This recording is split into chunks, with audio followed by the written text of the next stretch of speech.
Welcome back to another episode of the Collaborative IUP podcast. I'm Ashley Barlow, your host, and I am so happy you are here. Okay. This week, we are going to continue our journey through IDEA, and we are going to be talking about Part B, Section 1413. 1413 is a lot like 1412. So you'll remember in 1412, what we talked about was things that state education agencies like the Kentucky Department of Education, where I live, have to do in order to get their federal funding from the Department of Ed.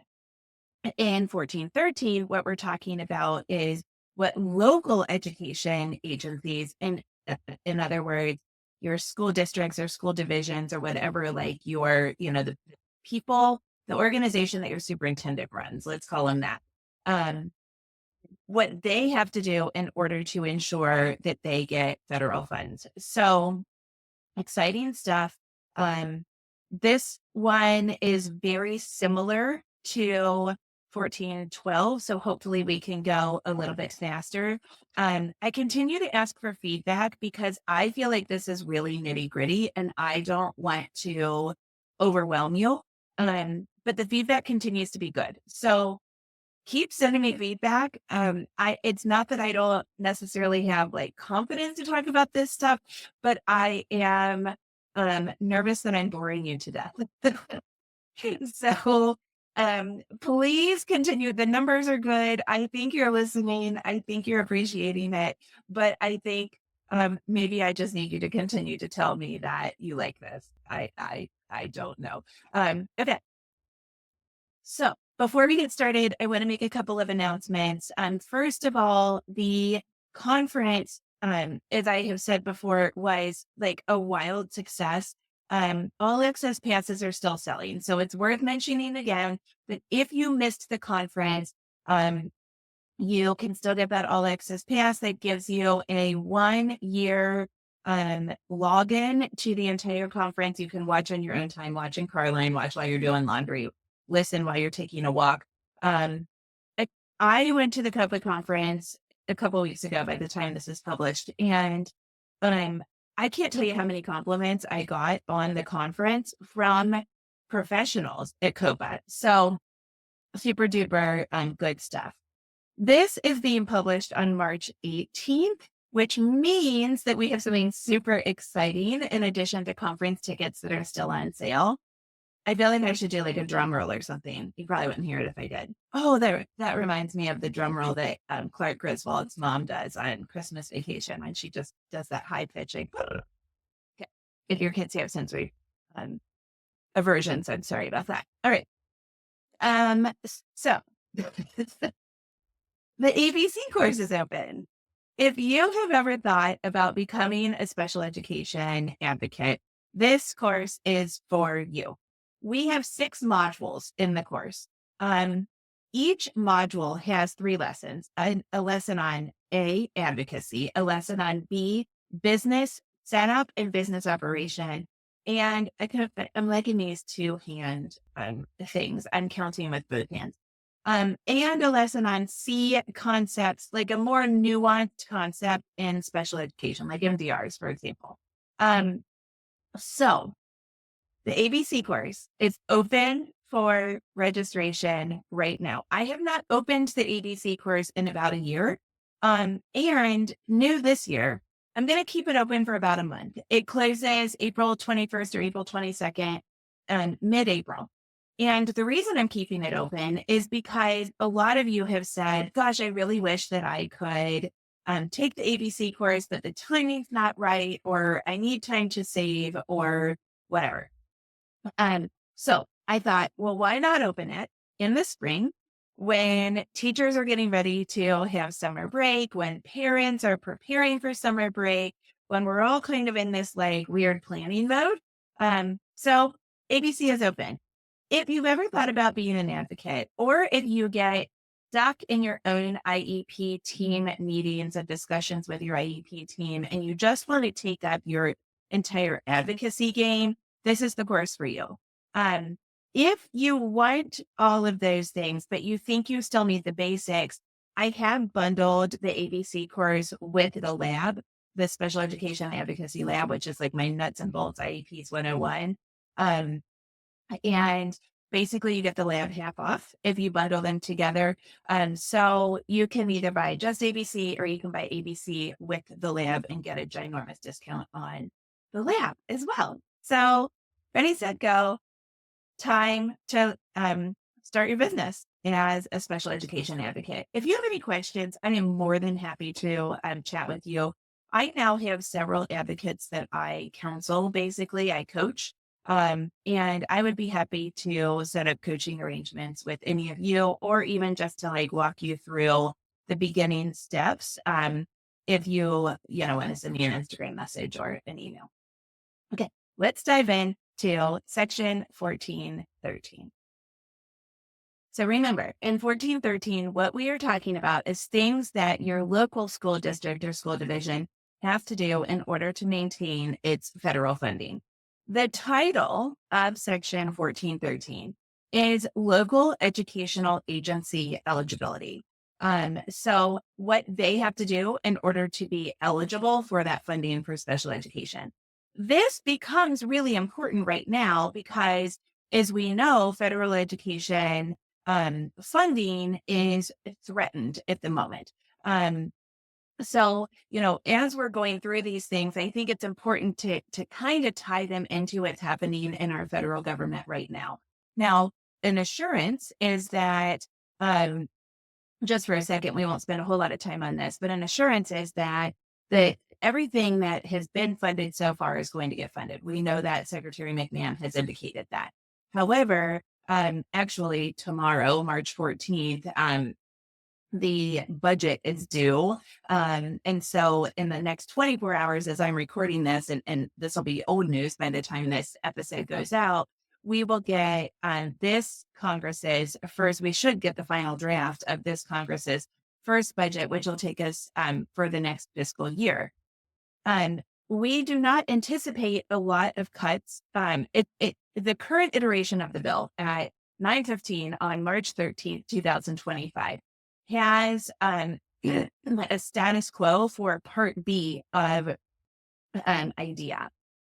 But we don't know. I have not yet heard or seen or read anything about Part C.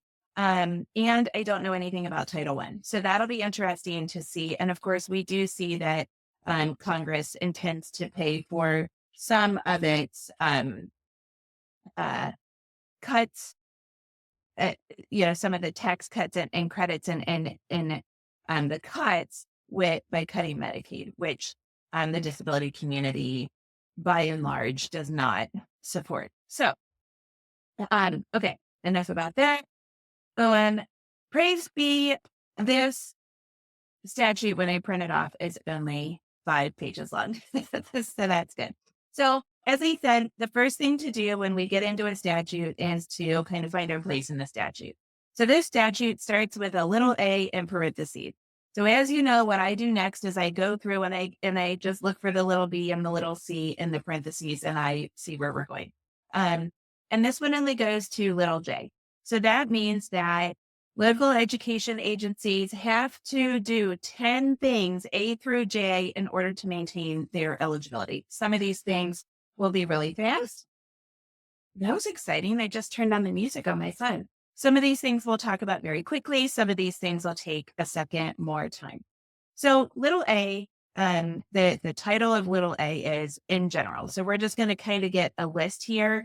There are several numbers within our little a. In fact, little a goes through to number 7. So let's talk about those 7 things that are generally kind of covered in section 1413. So funding for special education is extremely complicated, as we talked about when we did 1412. We've got all those formulas and whatnot.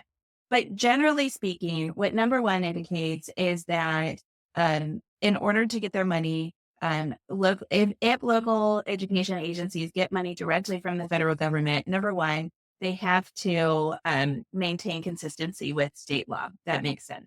And state policy. Number 2 indicates that they can't use money directly from the federal government in order to reduce expenditures that are made on behalf of students with disabilities. And this kind of ties back into those formulas. So basically what's important to know here is that money that comes from the federal government to the local level can only supplement the money that they get from other federal programs and from the state government, because it goes from the federal government to the state Department of Ed, and then it'll come down to the local level. They have to use that first, and then money that comes from the feds can supplement. So, and then there are rules about when there are exceptions to that. Like, for example, if somebody retires. So just remember, like, a big thing to remember here is what they spent last year has to be at least what they spent this year. Like, the budgets get based um, on previous years, with those eligibility numbers that they get, right? So, I think that's probably good enough for that, because otherwise it gets really complicated and we certainly don't want to get in the weeds on. Although it is worth mentioning that there is a provision within the little number 2 that that talks about how Title I funding can get tied into this. And I did a little explanation of Title I funding when I talked about that inclusion document. So that's our second special episode relative to changes within the Department of Education. Okay. Little number 3 indicates that schools can use money that come directly from the federal government in order to offer personnel development is what it's titled. And little number 4 indicates that LEAs can use money for very specific purposes, like supplementary aids and services that also benefit kids that are not disabled, early intervention services, and then high costs related to related services. So to the extent that they can't access, maybe it's a teacher of the deaf and hard of hearing and they only need it for one student, and therefore the expense is extremely high. They can use federal funding for that if they need that. And then also in 4, it indicates that they also can use that money for administrative costs. So if they need to pay for technology in order to monitor progress, or to collect data, or to serve their case management, then they can use funds directly from the federal government for that. Little number 5 talks about charter schools and how they can spend money on students that are in charter schools. So remember, we're still in A, which is general provisions. A6 talks about how they can purchase instructional materials. A7 is about record keeping and keeping track of progress and doing all of the paperwork, basically, in order to send information about how they're using funds back up to the state.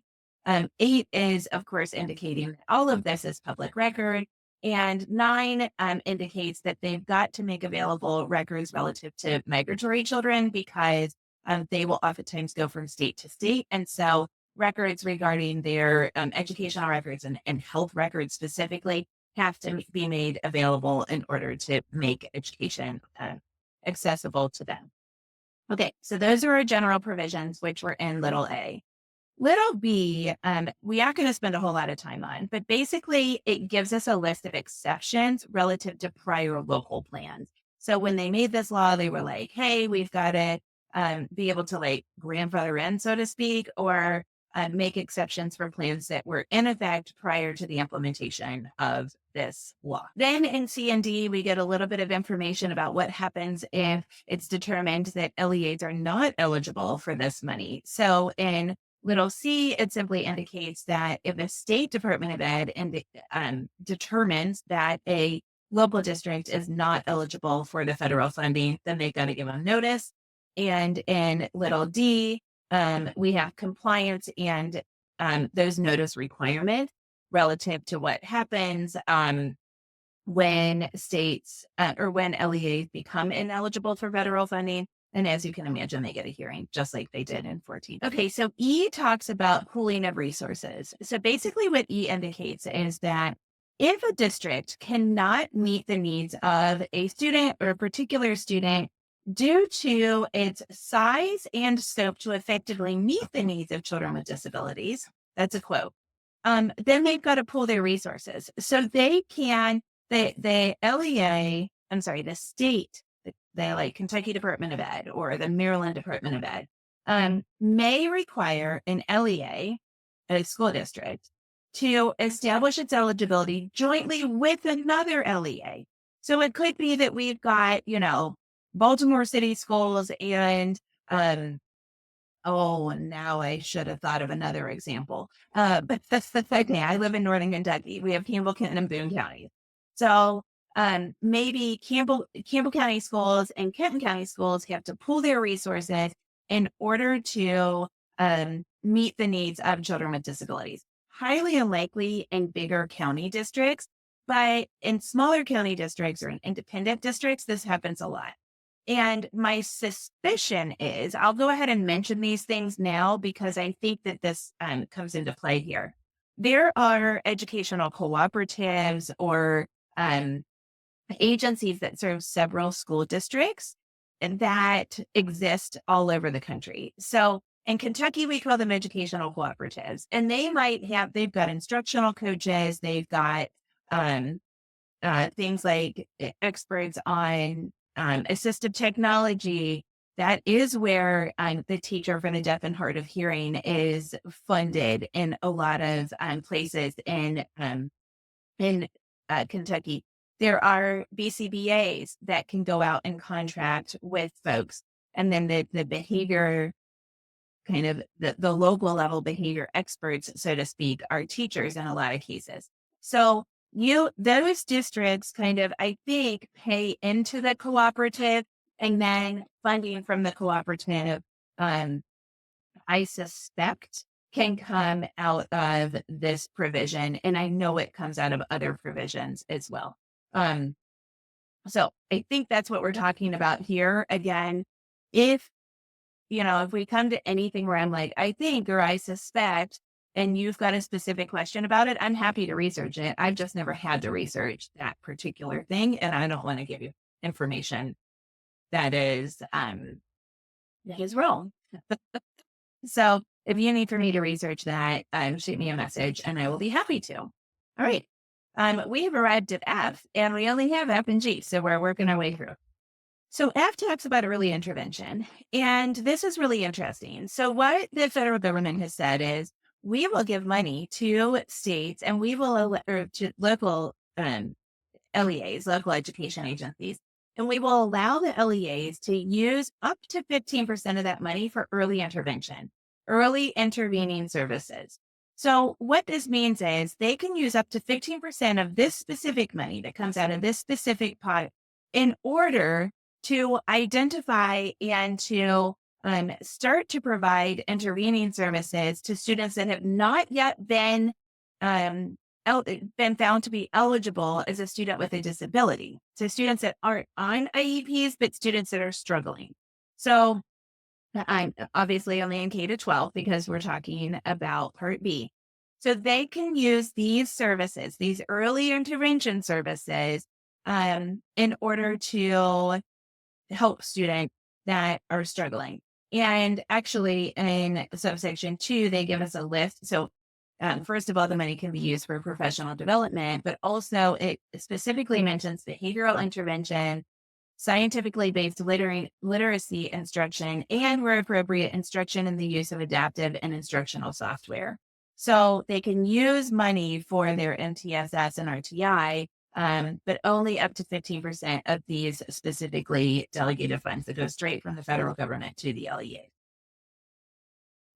And then, of course, if you listen to the summary of that inclusion policy document that's over in our special podcast series, you will kind of see how Title I from the ESDA ties into this. Title I funds can be used for those services as well. And so there's a provision in IDEA that indicates that the funds from the Title I of the SEA and this 15% can be basically commingled in order to carry out these early intervention um, efforts. I think I misstated how far we were going. This goes to J. So I might have gotten you excited for just a second, but we get some good information here. Little G says that if a state takes the money from an LEA, then the state still has to spend that money on the students that are within that LEA. That totally makes sense. So if they say, if the federal government has said, hey, local school districts, you get money directly from us, and then the state's like, nope, you haven't met the requirement, and the state takes the money still has to go to kids in that district. Little H says that to the extent that any state gets federal funding under this section, they have to ensure A, that all of the students get a FAPE, and B, that parents get their procedural safeguards. Totally makes sense. Little I talks about disciplinary information, and basically if students go from state to state or from district to district, then their special educational records and their disciplinary records go with them. And then little J says that states do have some flexibility here. And it talks about how they can, kind of exceptions to those formulas and how the funding goes. So Section 1413 is a little less complicated, a little less long, but definitely runs parallel to Section 1412. So we get a little break here with Section 1413. And we also get some really exciting news because next week we are going to talk about Section 1414. And Section 1414's title gives us good information about what's coming down the pipe: evaluation, eligibility, individualized education programs, and educational placement. 4 ginormous topics. Big enough that we might have to break it into sections, but we're going to give it the good old college try. And frankly, I will probably just start recording and see how far we get. So stay tuned to next week when we at least start 1414 and we at least cover evaluations and most likely eligibility as well. We might even get into IEPs and placement. I will see you next week. Same time, same place. Have a great week.